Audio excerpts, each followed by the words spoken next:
Hi friends, എല്ലാവർക്കും എൻ്റെ പുതിയ വീഡിയോയിലേക്ക് സ്വാഗതം.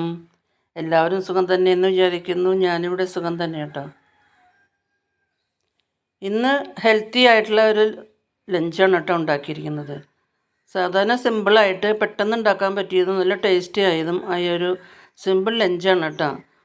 ഒരു ക്യാരറ്റും ഒരു കയ്പ്പയ്ക്കയും കൂടി ഒരു മെഴുക്ക് പുരട്ടിയും ഒരു ടൊമാറ്റോ റൈസുമാണ് കേട്ടോ ഉണ്ടാക്കിയിരിക്കുന്നത്.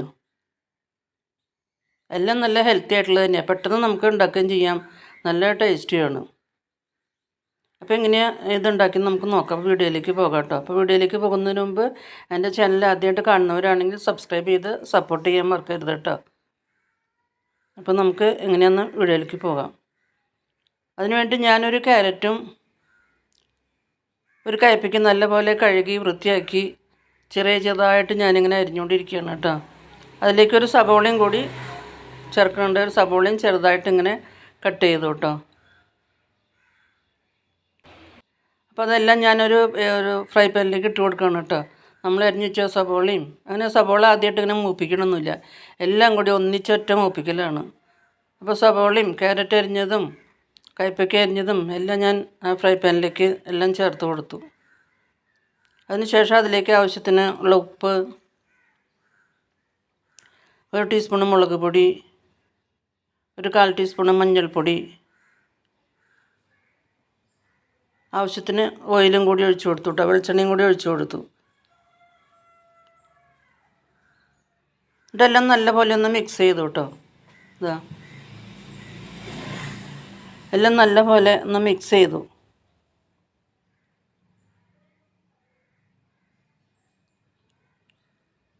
മസാലയൊക്കെ വെളിച്ചെണ്ണയും മസാലയും എല്ലാം നല്ലപോലെ പിടിക്കാൻ വേണ്ടിയിട്ടാണ് എല്ലാം നല്ലപോലെ ഒന്ന് മിക്സ് ചെയ്ത് വെക്കുന്നത് കേട്ടോ. എല്ലാം മിക്സ് ചെയ്ത് 1 മിനിറ്റ് കഴിഞ്ഞപ്പോൾ അത് ഗ്യാസിൽ വെച്ച് വേവിക്കാൻ വെച്ചു കേട്ടോ. ഇതാ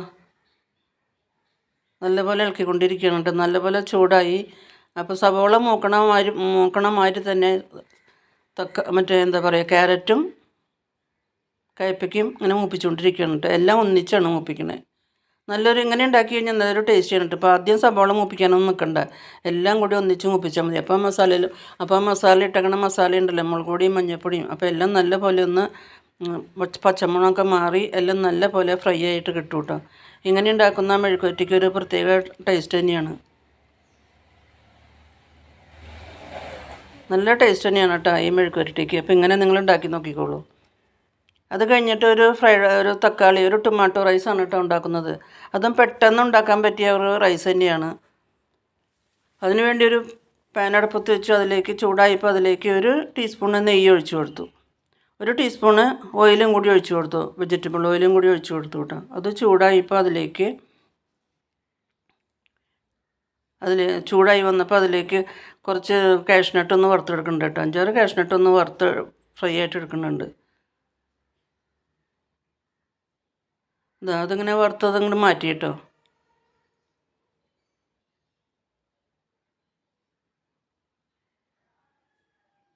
ഇത് ലാസ്റ്റ് ഒന്ന് ഗർണിഷ് ചെയ്യാൻ വേണ്ടിയിട്ടാണ് കേട്ടോ അങ്ങനെ വറുത്തെടുത്തത്. അതിനുശേഷം അതിലേക്ക് 3-4 ഏലക്കായ, പട്ട, ഗ്രാമ്പൂ, ഒരു 1/2 ടീസ്പൂണ് പെരിഞ്ചീരകം എല്ലാം ചേർത്ത് കൊടുത്തു കേട്ടോ. അതിനുശേഷം ഒരു ചെറിയ സവോള ചെറുതായി അരിഞ്ഞ് വെച്ചിട്ടുണ്ടായിരുന്നു, അതും ചേർത്ത് നല്ലപോലെ ഒന്ന് വഴറ്റുകയാണ് കേട്ടോ.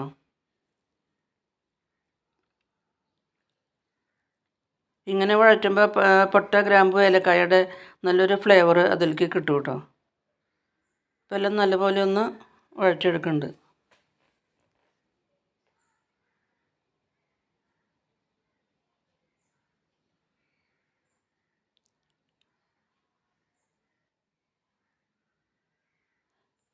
അതിലേക്ക് ആവശ്യത്തിന് ഉപ്പും കൂടി ചേർത്ത് കൊടുക്കുന്നുണ്ട്.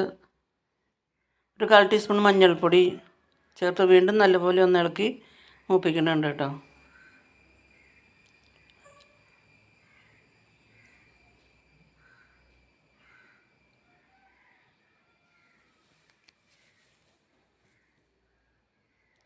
ആ സവോള ഒന്ന് നല്ലപോലെ ഒന്ന് മൂക്കുന്നത് വരെ ഒന്ന് ഇളക്കിക്കൊണ്ടിരിക്കുകയാണ് കേട്ടോ.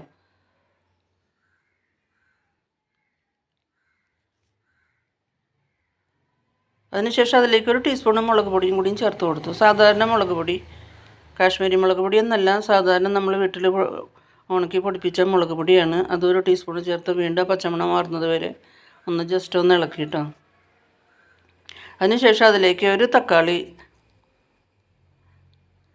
നുറുക്കി അത് അരച്ച് വെച്ചിട്ടുണ്ടായിരുന്നു, അപ്പോൾ അതും കൂടിയും ചേർത്ത് കൊടുക്കുന്നുണ്ട്. അപ്പോൾ തക്കാളി പേസ്റ്റും കൂടി ചേർത്ത് കൊടുത്ത് വീണ്ടും നല്ലപോലെ ഒന്ന് ഇളക്കുന്നുണ്ട് കേട്ടോ. അതിൻ്റെ പച്ചമണം മാറുന്നത് വരെ, എണ്ണ തെളിയുന്നത് വരെ നല്ലപോലെ ഒന്ന് ഇളക്കി കൊടുക്കുന്നുണ്ട്. അതിൻ്റെ എണ്ണ തെളിയുന്നത് വരെ നമുക്കൊന്ന് ഇളക്കിക്കൊണ്ടിരിക്കണം.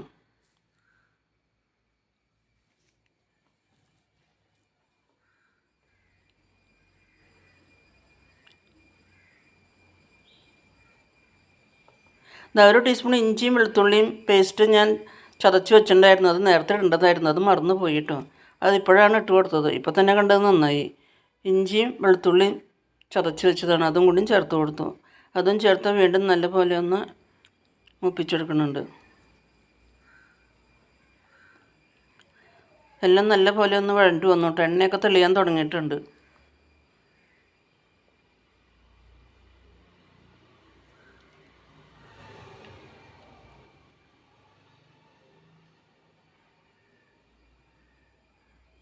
നല്ലപോലെ എണ്ണയൊക്കെ തെളിഞ്ഞ് വരാൻ തുടങ്ങിയിട്ടുണ്ട് കേട്ടോ.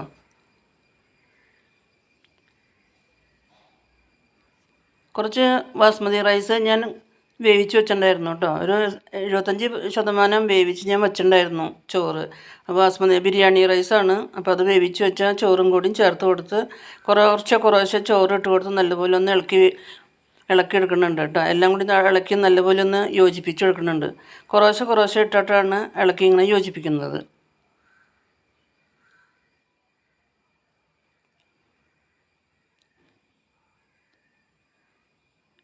വീണ്ടും കുറച്ചിട്ട് കൊടുത്തു കേട്ടോ.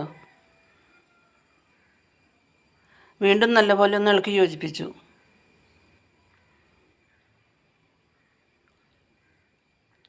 ഇത് അങ്ങനെ എല്ലാ ചോറും ഇങ്ങനെ ഇട്ട് കൊടുത്ത് നല്ലപോലെ ഒന്ന് ഇളക്കിക്കൊണ്ടിരിക്കുകയാണ് കേട്ടോ. വേണമെങ്കിൽ നമുക്കിനി ഇതിൻ്റെ കൂടെ ഒരു തൈര് സാലഡും കൂടി ഉണ്ടാക്കാം കേട്ടോ. ഞാനൊരു തൈര് സാലഡും കൂടി ഉണ്ടാക്കിയിട്ടുണ്ട്. ചോറൊക്കെ നല്ലപോലെ ഇളക്കി യോജിപ്പിച്ച് കുറച്ച് മല്ലിയിലയും കൂടിയും ചേർത്ത് കൊടുത്തു. മല്ലിയിലയും കൂടി ചേർത്ത് വീണ്ടും നല്ലപോലെ ഒന്ന് ഇളക്കി യോജിപ്പിക്കുന്നുണ്ട് കേട്ടോ. അതിനുശേഷം വേറൊരു പ്ലേറ്റിലേക്ക് പകർത്തി നമ്മൾ വറുത്ത് വെച്ചിരുന്ന കാഷ്നട്ടും കുറച്ച് മല്ലിയിലയും കൂടി ഒന്ന് ഗാർണിഷ് ചെയ്ത് വെച്ചു കേട്ടോ. അപ്പോൾ ഇങ്ങനെ എല്ലാവരും ഉണ്ടാക്കി നോക്കിക്കോളൂ. പെട്ടെന്ന് ഉണ്ടാക്കാൻ പറ്റിയ നല്ലൊരു ടേസ്റ്റി ലഞ്ച് തന്നെയാണ് കേട്ടോ.